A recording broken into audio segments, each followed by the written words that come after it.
The time is 6 p.m. and the regular meeting of the Denison City Council is now in session. This evening, our invocation will be brought by Father Don Prashal, Diocese of Dallas, but a very important person to our community.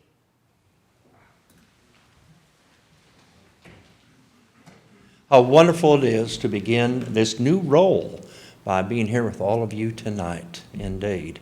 Let us pray. How fortunate we really are, O Lord, to live in such a great land with so much opportunity and blessing, and even more so to be in such a great state and even a grander city.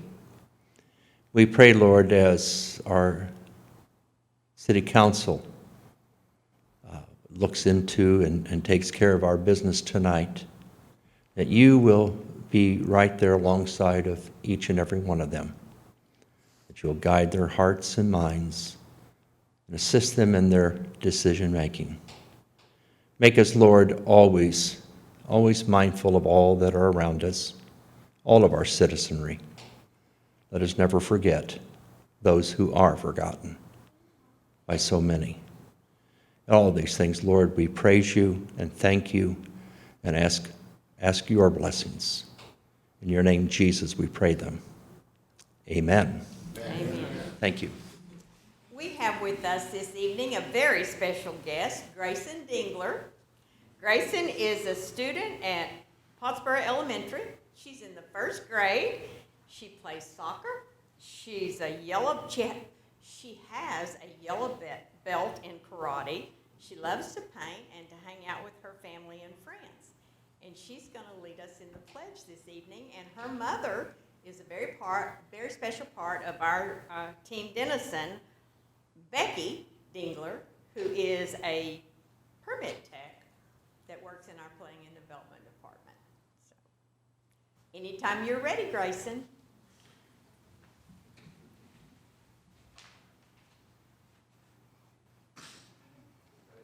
Allegiance to the flag of the United States of America and to the republic for which it stands, one nation, under God, indivisible, with liberty and justice for all.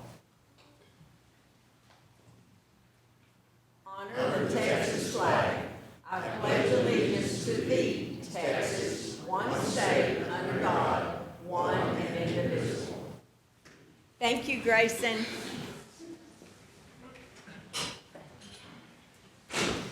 At this point in each council meeting, we set aside time for public comments. Any citizen may speak on any action item that is listed on the agenda. In order to speak, you must fill out a request to speak card prior to reaching this point in our meeting. We have 4 request to speak cards, but they all are related to item 4A, which is a public hearing. So we'll hold those comments until we address that item. First item on the agenda, consent. Mayor, I move to approve the consent agenda as presented. Second. There is a motion by Mayor Pro Tem Hander and a second by Councilmember Doty. All those in favor, please say aye. Aye. Opposed, same sign. The motion carries. Item 4A, receive a report, hold a discussion, conduct a public hearing, and take action on an ordinance rezoning approximately 23.82 acres located in the northwest corridor of West Crawford Street and US Highway 75 from commercial zoning to a planned development zoning district for a new auto dealership, case number 2021-144PD. Mr. Medina. Thank you and good evening. So here's the subject property outlined in yellow. This is on the west side of US 75, just north of Crawford. And this would be south of the existing Ford dealership. Here's the current zoning of the subject property. As you can see, this dark purple is commercial. Directly to the west of the property is that native greenbelt, which will not be touched by this development. That is outside of this subject property. So to be clear, there are 2 separate properties with property ownership. The applicant's requesting the approval of the planned development to allow for a new Classics of Texoma Chevrolet dealership. In the highway overlay, district. The facade material standards includes masonry or stone masonry features. However, to be consistent with corporate standards and brand standards, the applicant's requesting the use of like a metal siding or an aluminum panel on the front facade of the structure, as well as the use of a vinyl or black-coated vinyl chain link fence straddling the green belt and this subject property. And the applicant's requesting that for safety of the vehicles that will be stored there. Normally, that chain link's only allowed in light industrial type developments. However, the use of the chain link abutting a green belt really wouldn't be visible, and it would improve safety for the owner's, the developer's investment. So to recap, the PD is to allow for the use of a auto dealership at the subject property. The highway overlay, it is within the highway overlay and is adjacent to the native green belt. The proposed development complies with the comp plan, and the Planning and Zoning Commission recommended approval on the 9th of November. I'm present for any questions that you might have. Questions for Mr. Medina? Has there been a tree survey done on the property? Not at this time. A tree survey will be required with the preliminary plat. Okay. Any further questions for Mr. Medina? This is a public hearing, and we have 4 people who have indicated they wish to speak on behalf of this agenda item. As I call you to the podium, would you please state your name and address for the record, please? Eric Bryant. Good evening. My name is Eric Bryant, 2020 North US Highway 75. I wanted to speak just to offer the opportunity to answer any questions anyone might have about the project at hand. We are incredibly excited about it, needless to say, and look forward to being an outstanding neighbor to the neighborhood directly behind the development. In fact, I actually grew up in that neighborhood. So for me, this is kind of coming back home and placing me right back where I spent a lot of years, many years ago. So I'm available for any questions you might have. Questions for Mr. Bryant? Do you have a start date? Thank you. Mitchell Hansick.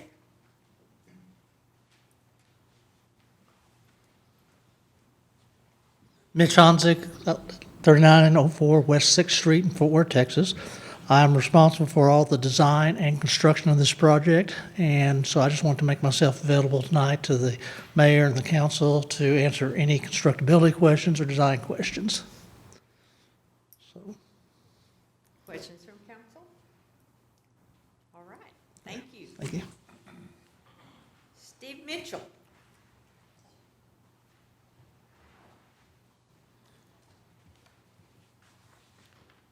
My name is Steve Mitchell, and I live at 701 Ansley, which would be just on the west side of the piece of property. I'm definitely not anti-development. A large part of my livelihood through life is, deals with it. My two main concerns is I never saw anything that actually dimensioned the green belt. I know my neighbor, we did scale it, and it appeared to be 100-foot green belt, and which that's probably appropriate. I assume that was done at or part of the master plan, the city master plan, and the only 2 items that concerns me is I know that at some point in time that there will probably be work on Ansley Lane. It's not the best road in the city. It's the prettiest, but not the best. And I would like to know if that plan includes encroaching on the green belt, and if so, by how much. I'm not sure what class of street. I guess that would be a collector street, but I've never seen anything that showed exactly if that would encroach on the 100-foot. Certainly a residential area like living to the west of that. We picked that piece of property and built the house because we counted on the buffer zone between Highway 75 and that. So my concerns would be that, to maintain that 100-foot green belt. And I do have a bit of a problem with light pollution. I don't know how this would impact it, but I'm kind of a dark light person. I don't like to be well lit. And I would ask that, should everything proceed, that the building department would get involved in photometrics of the facility and try to aim the lights in the right directions. So that's my concern, is the lighting and encroaching on the green belt. Okay, thank you, Mr. Mitchell. I will make one comment at this point. That green belt was dedicated and guaranteed many years ago. So that green belt will not be encroached upon during the process of this building. But if Mr. Bryant would like to address that question directly, we'll allow him to do so. Now, the green belt actually is incredibly important to me as well. You know, like I mentioned before, having grown up in that neighborhood, back when Highway 75 and all of that was all country, it's important to me to protect that neighborhood. And that's one of the reasons I want to be such a great neighbor. Even if the green belt wasn't already in place and protected by the city, I would have placed it there personally to help ensure that there's no noise pollution, light pollution, to help provide not only a beautiful backdrop to the facility we're building that actually helps frame the appearance, to also help ensure that everyone living in that neighborhood still gets to enjoy the beauty and silence of living in Denison, Texas. Thank you, Mr. Bryant. We do love our trees in Denison, Texas. Yes, ma'am. We like our green spaces, and of course, that green belt was intended to be there for that purpose many years ago. So. To his point about the light issue, could you address what you plan to do with? Well, that's probably a great opportunity for me to bring up a more intelligent mind than my own to help describe it, but I can assure you every investment's being made to help ensure it's appropriate and as it should be, but I'll let Mitch take over from here. Well, I'm going to have to debate him on the more intelligent topic. That's obviously not correct, but I'll do my best. Anytime we do a car dealership, we have to do a photometric study, and it's just industry standard that you capture and keep all the light on your site, so everything will be directed inward. It'll all be LED lighting, and they'll be on various different timers and controls. And typically what you do is you light the outside row, and then all the lighting on the interior portion of the lot will tone down at night. There'll still be security lighting, but it's not going to be this blow you out of the sky type lighting. But again, it will be directional, it will be contained to the site, so it will not be facing outward and flooding the area outside the perimeter of the property. Thank you. Well, and one note I would, we got a lot of experience with that at THF, and seeing the new technology, our new park that we just built, it's amazing to me. You'll be walking along, and we had the same issues. We have neighbors there, at the park facility, and when you walk out of the directional cast of that LED lighting, it literally goes from daylight to dark at the, at the back of the pole or wherever the Yes. light is. It's incredible, and I think several of us have had some experience with that because we had the same concerns over there, not disturbing the neighborhood when we're playing night games, baseball field, et cetera. So technology has come a million miles since the old days, so appreciate that. Thank you. Dean Ryan.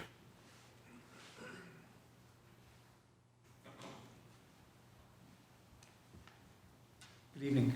My name's Dean Ryan. I'm at 721 Ainsley Lane, and pretty much had the same comments, concerns as Mr. Mitchell on this light and noise pollution coming from that. We're also, that thing's going to be right out my big picture window on the side of my house. So one of the things that we wanted to know was not just the construction of the fence, but where it's actually going to lay. Is it going to be right on the line? Because what I voiced this, I think I sent an email to you, Mr. Crawley, that if there's any future need to have an access in the back of that, they're going to have to encroach on the green space, the green belt. So if we know that they're going to build right on that line, or is there going to be an easement between their property line, or their fence, and the actual property line of the green belt? So can I address that? Do you want to address that? Sorry. Well, right now, what we have is a retaining wall system across the back of the property, and, Sir, would you come to the microphone Sure. so I'll share. that you can be recorded? Thank you. Thank you. I had difficulty hearing the whole question, but would you repeat the Yeah, question? well, we were concerned not so much what the fence was made out of, but if it's going to be right on the property line, so that if any instance in the future, they have to make an access into the back of that, it would definitely encroach on green belt. Absolutely will not encroach on the green belt. What the program's calling for right now is a retaining wall system across there, because that, if you look at the grading through there, it all drops off and feeds into that little creek that goes underneath Crawford Street. And so we're going to build a retaining wall across the back of the property. And as it was addressed earlier about the chain link fence, what happens there is that chain link fence actually sits on top of the retaining wall to prevent anybody from just stumbling out and over, falling off the retaining wall. And to build the retaining wall, we need a certain amount of area to work on the lower end of it, obviously. And so we're setting it back. And I asked that question to my architect earlier today, and I didn't get an answer before I got here, but it's either 15 foot or 30 foot is what we're going to be staying off the property line so that we have the area to do the constructability. So somewhere between 15 and 30 feet. All right. Does that answer your question, That does, Mr. ma'am. Ryan? Thank you. All right. Thanks, sir. Thank you. This is a public hearing. Is there anyone else here wishing to speak on behalf of this agenda item? There being none, the public hearing is closed. Discussion from council. A motion. Mayor, I move to approve the ordinance rezoning the subject property to a planned development zoning district for the development of a new auto dealership. Second. There is a motion by Mayor Pro Tem Hander and a second by Councilmember Fiscal. All those in favor, please say aye. Aye. Opposed, same sign. The motion carries. Mr. Bryant, welcome to the corner of 75 and Crawford. Yes, sir. Item 4B, receive a report, hold a discussion, conduct a public hearing, and take action on an ordinance rezoning approximately 160 acres from the agricultural zoning district to a planned development overlay district for retail, townhome, single-family, and multifamily uses east of US 75, north of Randell Drive. Case number 2021-145 PD. Mr. Medina. Thank you. It's a project that we've been working on quite some time with the developer, who's actually same developer on this project as well as the next case as well.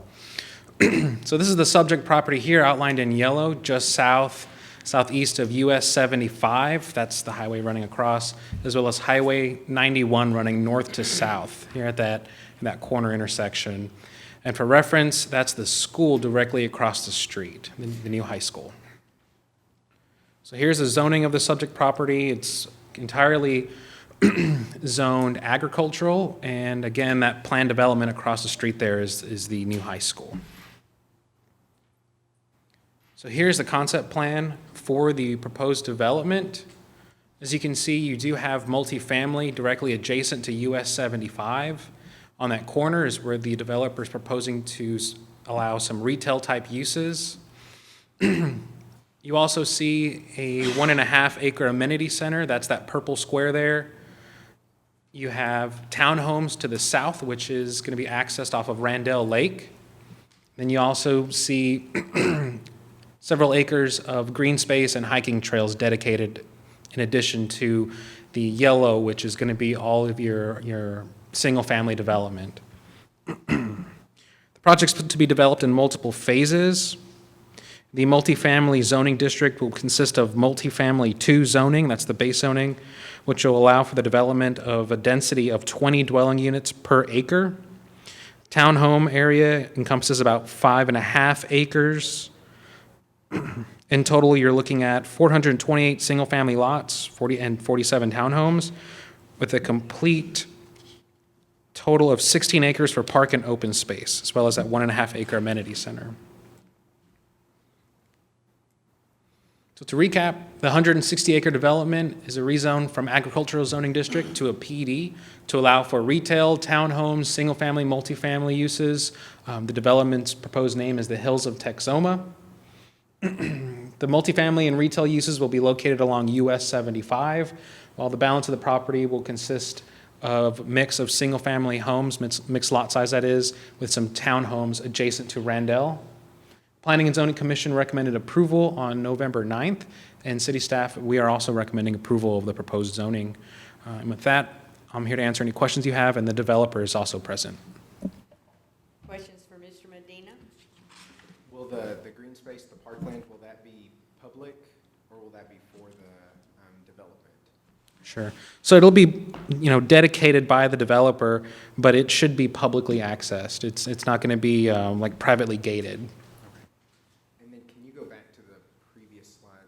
So along Randell, there's going to be a 6-foot-high masonry wall on parts of it. That's the only thing that kind of concerns me a little bit. We've never really experienced that here of kind of closing that off. I just worry how that's going to affect other neighborhoods that might go up with just a big wall kind of closing everything off from them. I completely understand it when you're trying to separate the retail from there, but that's just my only other thought that I had on that. In our discussions with the developer, our staff, we recommended putting in that masonry feature wall simply because, everybody wants a privacy fence in their backyard. It's pretty standard. It's expected that when you buy a new house, it comes with a privacy fence. And for about the first year, if it's staying, maybe 2 years, it's going to look well and keep up appearance and be maintained. However, as home ownership changes over time or as weather beats up on that fence, we do expect it to deteriorate. That deterioration will not occur at the same rate with the masonry wall. So that feature, requesting that from the developer, which they happily obliged, was really just to help preserve what that corridor is going to look in 10 years. Do we want to see wooden fence, or would we rather look at a masonry wall? We haven't identified the specific masonry features, whether that's stone, cement, stucco, or brick. But our discussions, we kind of agreed that might be a better look. Okay, I understand. That's a good question. Yeah, it makes a lot more sense. Any other questions for Mr. Medina? This is a public hearing. Is there anyone here wishing to speak on behalf of this agenda item? Yes, sir. Would you state your name and address for the record, please? Yes, ma'am. My name is Spiro Trujevsky, and I'm the owner and developer of the project. I'd like to say that we're very happy to be here in Denison, developing this and the next agenda item. We've had great correspondence, guidance, and I think we've ended up with a very nice plan with the help of staff and with the help of good, solid engineering and a plan for smart growth. And I'm here to answer any questions that y'all might have. Any questions from council? Thank you for creating such a thoughtful plan and the parkland dedication. Like we said, we love our trees and green spaces, so that's terrific. We really appreciate that. Thank you, Mr. Handler. Is there anyone else here wishing to speak on behalf of this agenda item? There being none, the public hearing is closed. Discussion from council. A motion? Mayor, I move to approve the ordinance rezoning the subject property to a planned development overlay district for retail, townhomes, single-family, and multifamily uses. Second. There is a motion by Councilmember Spiegel and a second by Councilmember Crawley. All those in favor, please say aye. Aye. Opposed, same sign. The motion carries. Item 4C, receive a report, hold a discussion, conduct a public hearing, and take action on an ordinance rezoning approximately 39 acres from the single-family 7.5 and commercial zoning districts to a planned development overlay district for retail, townhome, and multifamily uses west of the intersection at Woodlawn Boulevard and West Coffin Street, case number 2021-146PD. Mr. Medina. Thank you, Madam Mayor. I will add the developer is electing to change the name instead of carrying down Coffin. They've decided to change the name there for this development. You'll see that on your concept plan as well. So here's the property outlined in yellow at the intersection of Coffin and Woodlawn. Majority of the property is zone SF75, with the properties adjacent to Woodlawn as being zoned commercial. I'm going to jump back to this slide real quick. That curved line there is due to the Katy Trail. That's going to be the future phase of the Katy Trail development and future expansion. So this proposed development, known as Katy Trails Village, does show trail connectivity with a trailhead and restrooms and parking at that future phase of Katy Trail, in addition to an amenity center to include a pool. Now, the northern half of the property will contain a base zoning of multifamily 2, and that consists of about 16 and a half acres. And again, multifamily 2 allows a density of 20 dwelling units per acre. The bottom half of the property will contain a base zoning to allow for additional townhomes, similar to as we saw in the last project. And in this case, adjacent to Woodlawn, the applicant's proposing a base zoning of local retail. So that will be some sort of convenience store, I'm assuming at some point, to serve these neighborhoods or this new community. In total, the developer is looking at proposing 77 townhome lots with trail connectivity, amenity center, dog park, and open spaces. As we saw in the last project, they are dedicating several acres of open space and trails and trail connectivity. So as with that, your staff is recommending approval. The Planning and Zoning Commission recommended approval on November 9th. Questions for Mr. Medina? Could you go back a couple slides? When I was looking at this, I'm assuming that the only entry and exit is where the red light is currently. Is that correct? There will also be access. So you see where Coffin Street is now, running east to west? That'll be the primary access, and then there will be access to the north. So that comes out on Woodlawn Boulevard? Yes, sir, that is correct. It was squared off there, and I didn't really see that looked like parking there. Yeah, they will need to provide 2 points of access. That was that discussion was had early on with the developer, but per fire marshal regulations, that there will need to be 2 points of access. Any other questions for Mr. Medina? This is a public hearing. Is there anyone here wishing to speak on behalf of this agenda item? Okay. I know it hasn't changed, but could you state your name and address for the record, please? Yes, ma'am. My name is Spiro Trujewski. My address is 111 Lilyfield Drive, Allen, Texas. And I'd like to say that this project here that we have proposed was a result of a great collaboration with staff, with local land planners, and with our engineers. And this is a infill type of project that required the assemblage of multiple parcels and multiple elements that had been done years past, that this project is going to be the result of cleaning up a lot of that area and a lot of the design that was intended with the Katy Trail. This project is located about halfway on the new proposed Katy Trail, and would also offer a public access to the Katy Trail with a bridge going across through the floodplain that we will not disturb. That would also be available to EMS vehicles and also the public, not just residents of this development. And I do want to stress the fact that this design was a complete collaboration between staff and engineers, and I think that they came up with a great plan, and we're going to be very proud of this. And I'm here to answer any questions as well. Questions? I can tell you I'm very proud of this. This is one of our first developments to tie into the Katy Trail or the proposed location, and it's very exciting to see a developer want to come in and build something of this quality along our trail. Yep. Further questions or comments? All right. Thank you. Is there anyone else here wishing to speak on behalf of this agenda item?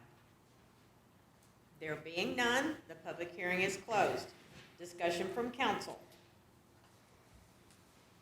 A motion? Mayor, I move to approve the ordinance rezoning the subject property to a planned development overlay district for retail, townhome, and multifamily uses. Second. that you, Councilmember Spiegel? JC and I both, yes. Oh, okay. There is a motion by Mayor Pro Tem Hander and a second by Councilmember Doty. All those in favor, please say aye. Aye. Opposed, same sign. The motion carries. Item 4D, receive a report, hold a discussion, conduct a public hearing, and receive testimony from the Neighborhood Services Manager on the unsafe condition of the posted structure at 504 East Nelson Street and take action. Mr. Lay.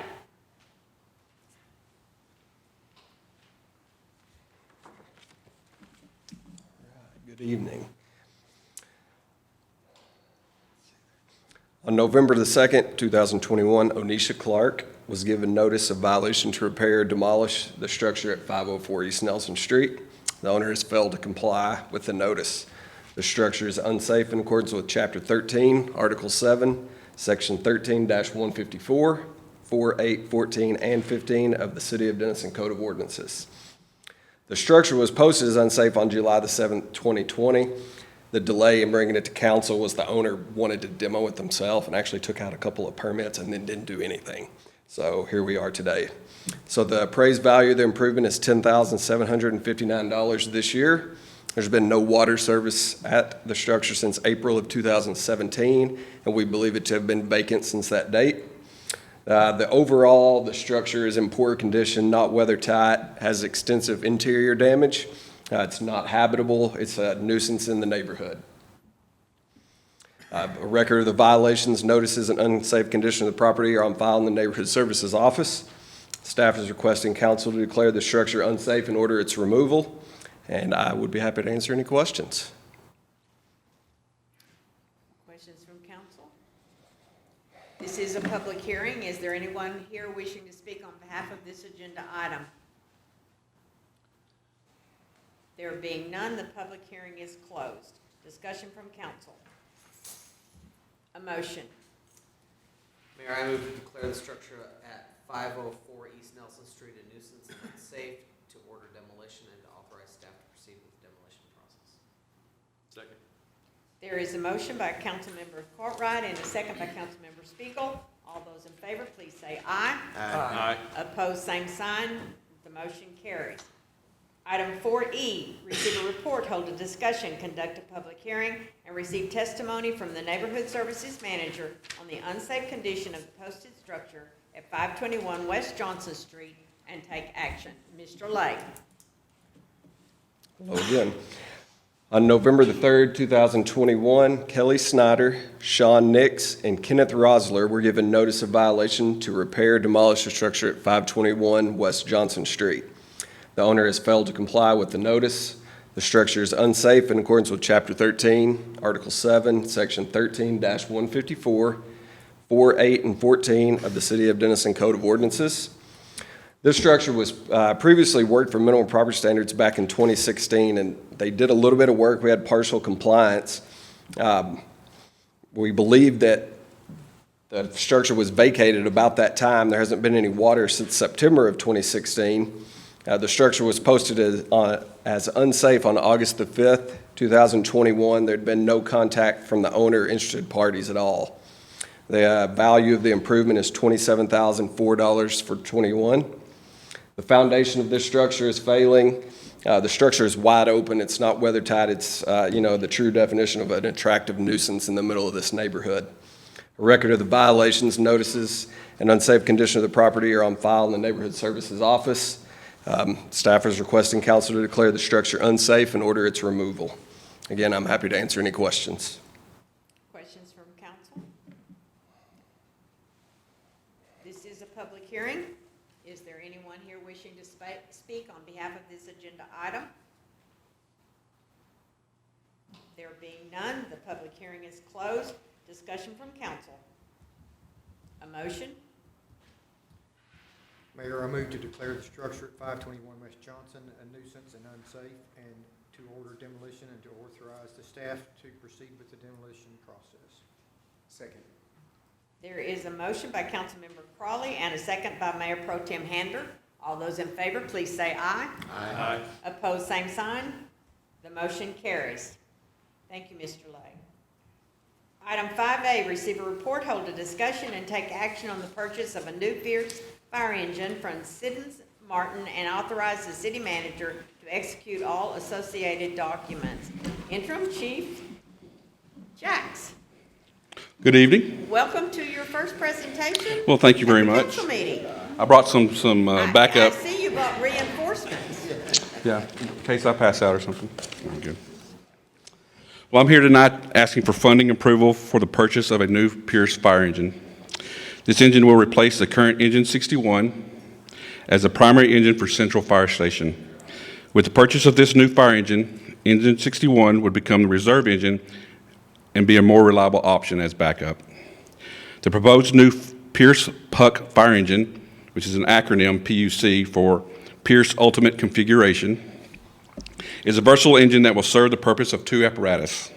Not only can the Puck fire engine act as a traditional engine, but it will also have twice the storage space compared to a traditional engine, enabling it to carry rescue tools and special ops equipment and other necessary supplies. This will allow the department to have two rescue-capable apparatuses on opposite sides of the city to better serve and protect our citizens. The inside cab is larger, allowing for lockable storage for our EMS equipment.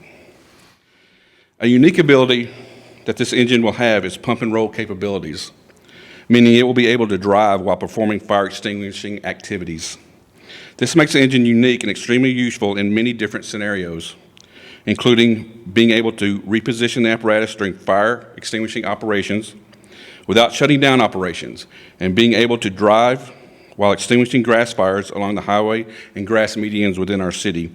To put this in context, a traditional fire engine, once you get it on the scene and start having fire extinguishing operations, the pump is driven by the transmission of the engine.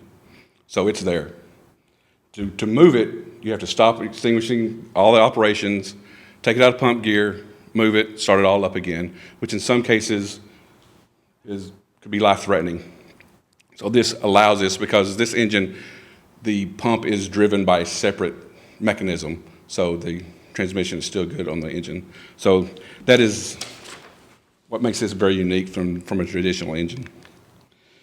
This Pierce fire engine is a stock unit, which means it's already been built, and that meets the community's current needs and can be in service in early 2022, as opposed to a custom build taking as long as 16 to 18 months to get here. So let's talk about the way it looks. As you can see, this is a change in our color scheme. We've gone back to traditional, all red, with black striping and with an accent of gold down the striping. And as you can see, which you can't see very good in this picture, but we've incorporated the Fighting Yellow Jacket logo on the back roll-up door on both sides.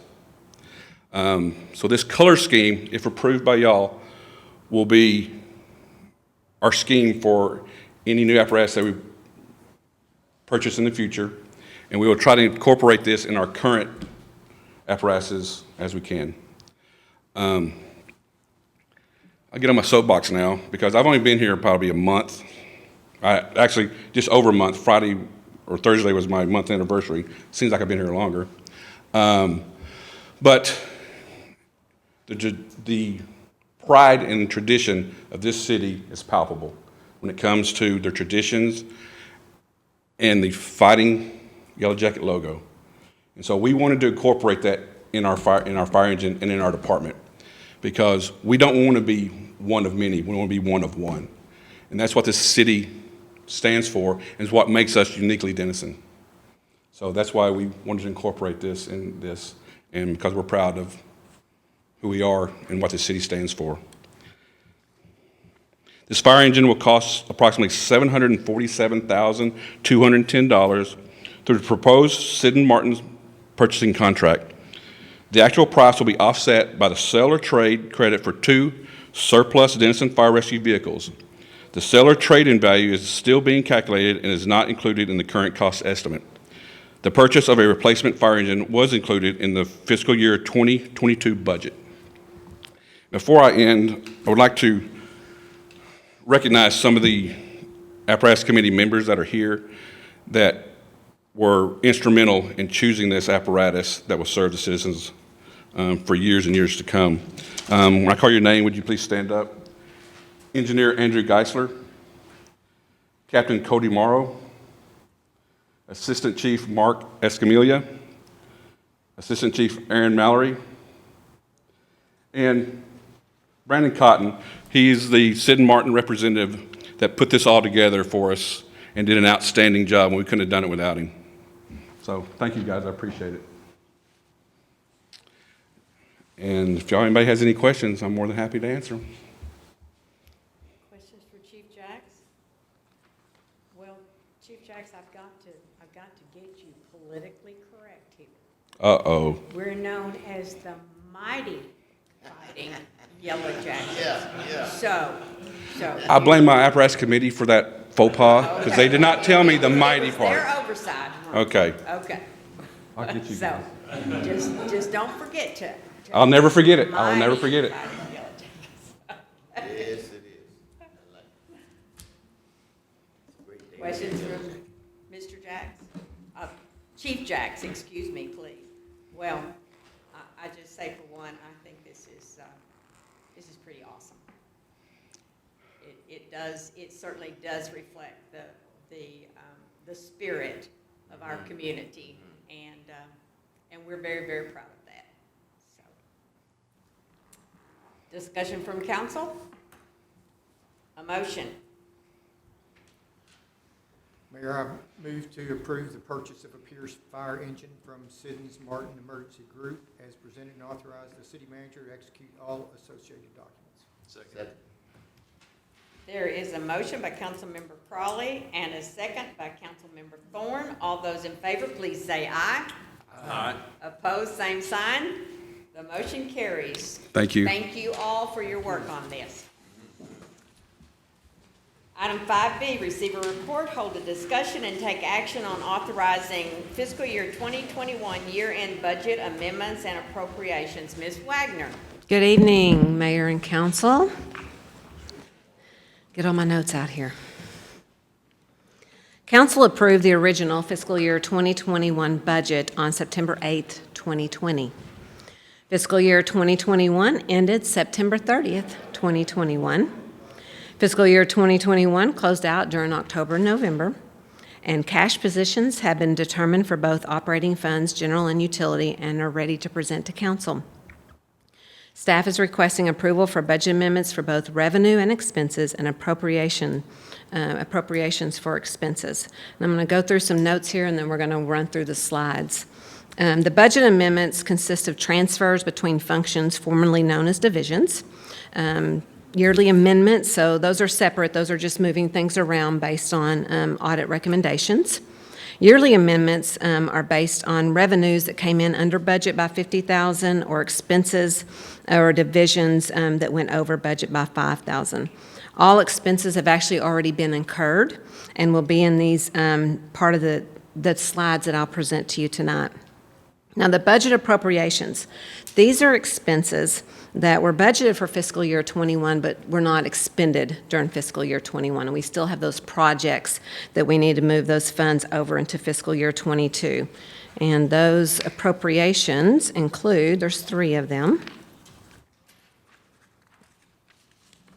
It's a total of $1.3 million, and we'll look at that as well. But one of them is $39,000 is for wireless infrastructure at THF.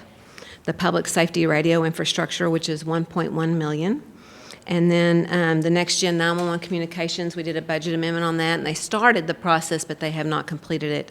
And that's for communications for dispatch. And that's $184,285 for a total of $1,323,285. So let's go over the slides, please. Oh, good, I've got it. Thank you. Okay. General fund, this is what it looks like before the appropriations. So our original budget for fiscal year 21, beginning cash balances are $4.3 million. Total revenues anticipated or budgeted was $31 million. Expenditures and transfers out little less than that, $31.1 million. Ending cash balance anticipated to be at $4.477887. Is that on your end or my end? I just want to make sure I wasn't creating a problem for everyone, because it's really loud up here. Revenues, all right, we're actually budgeted. We always budget over. We don't ever budget a negative, just so you know, in case you haven't been here long enough or paid attention. We do not budget expenditures over revenues ever in a year since I've been here. So revenues, we had budgeted to be $92,141 over. Now, if you recall the conversation, because that's 54 days of reserve, and remember, we're 60 to 90. So the conversation was, we knew the CARES Act money was coming that had been promised to us, but we didn't put it in the budget because we don't like to budget for something unless we have it or know we have a guarantee of that.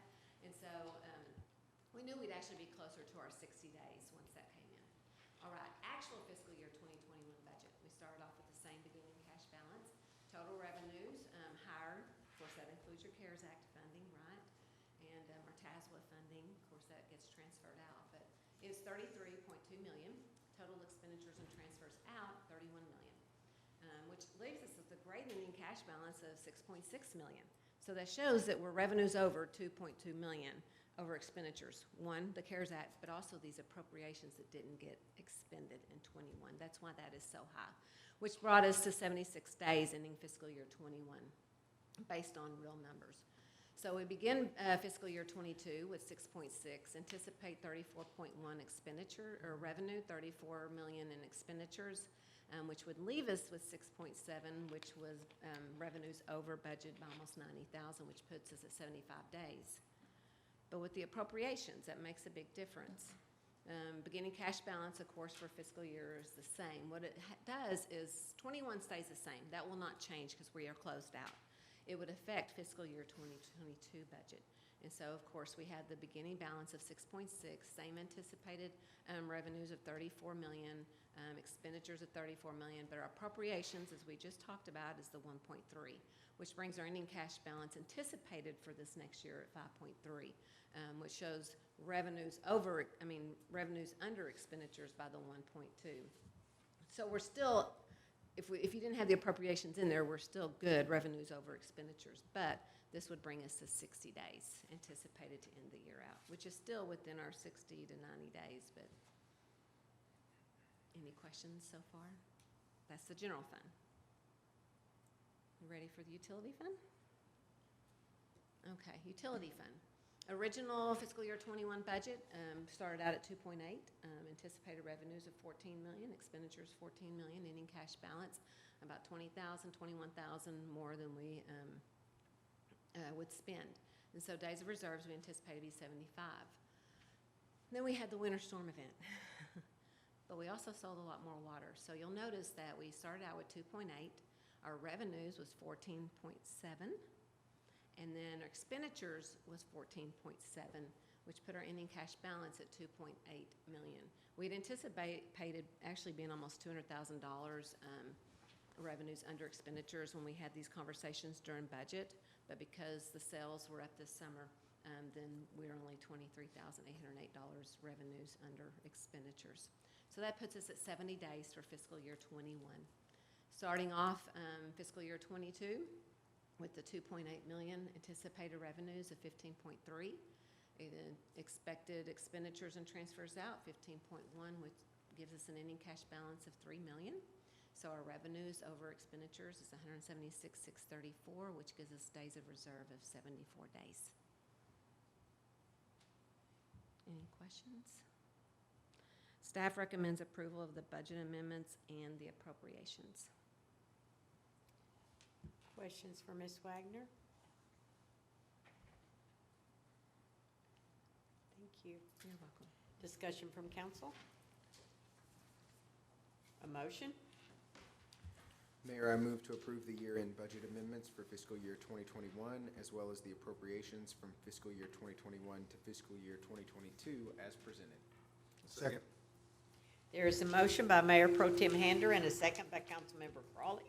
All those in favor, please say aye. Aye. Opposed, same sign. The motion carries. Thank you, Ms. Wagner. Item 6A, receive a report and hold a discussion on an update to the Historic Preservation Ordinance.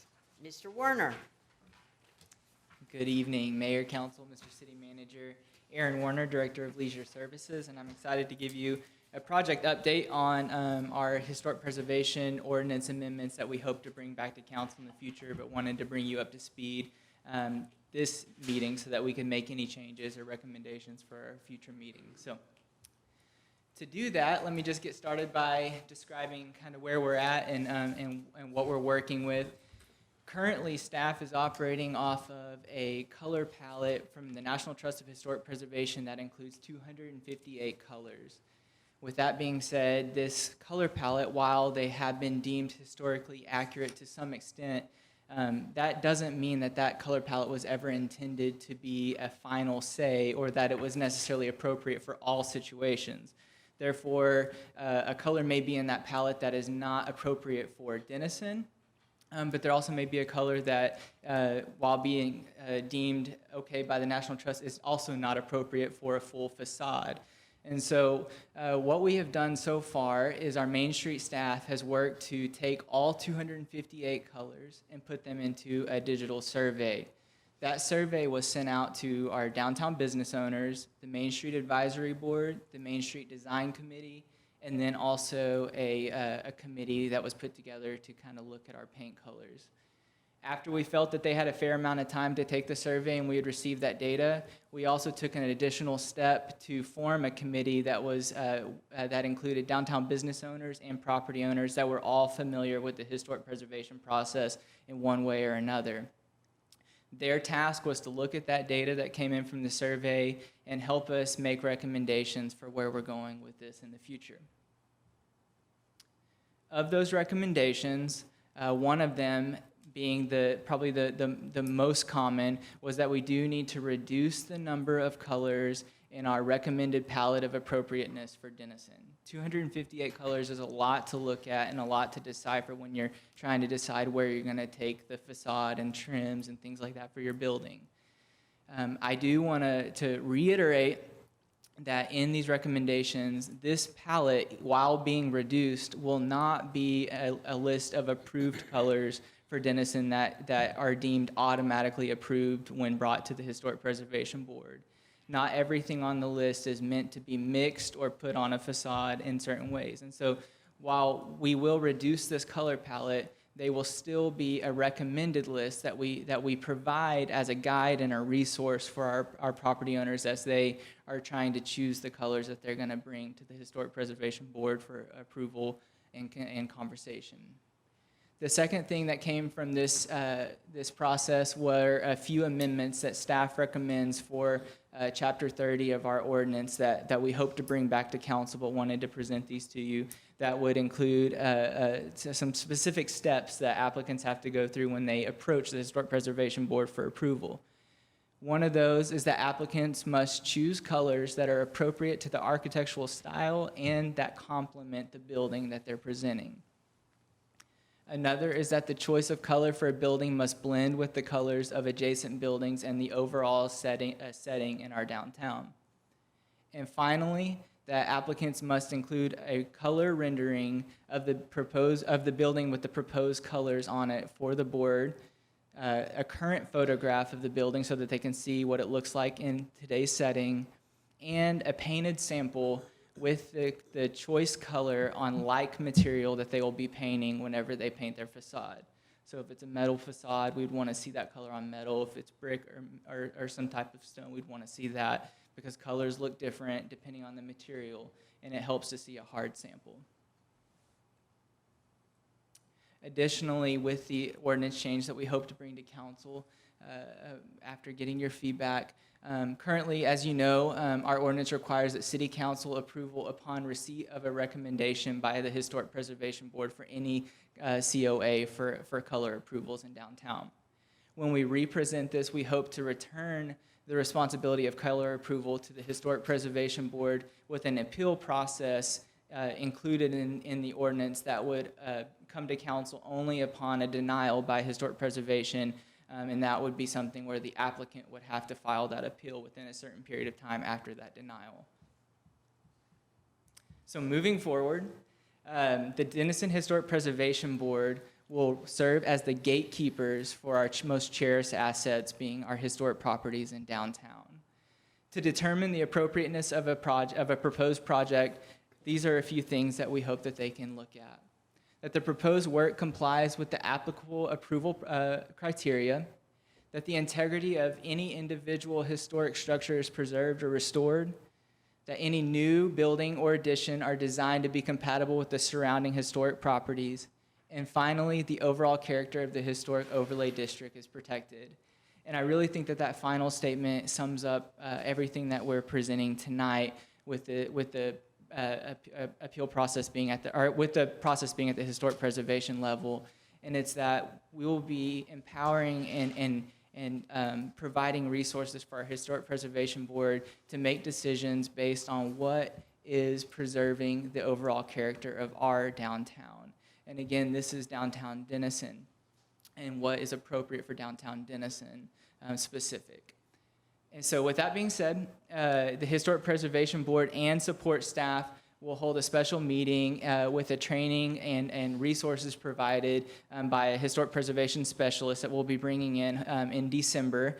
This is something that I hope we can do more regularly moving forward, as our applications for historic preservation are much more than paint colors. There are a lot of things that we have to look at to make sure that we're protecting our historic resources. And historic preservation is one area where if we overlook one thing, or if we don't make the right decision, a lot of these amenities are gone forever. And so it's really important that we understand fully what we're approving or looking at when we get these applications from a staff and a board level. And so we will be providing that training.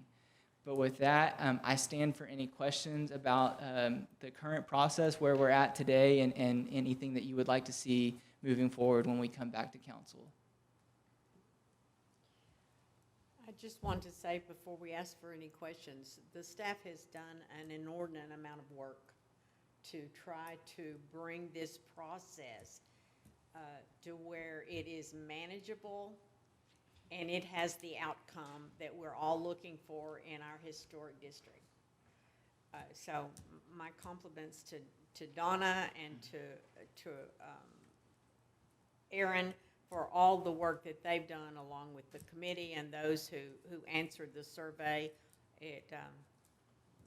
I'm telling you, your eyes were crossed during that process of trying to determine what colors should and should not be used, and what should or should not be trim, but it goes back to being sure that we all recognize that going forward, it's all going to be about the appropriateness of the color, not about a set of approved colors.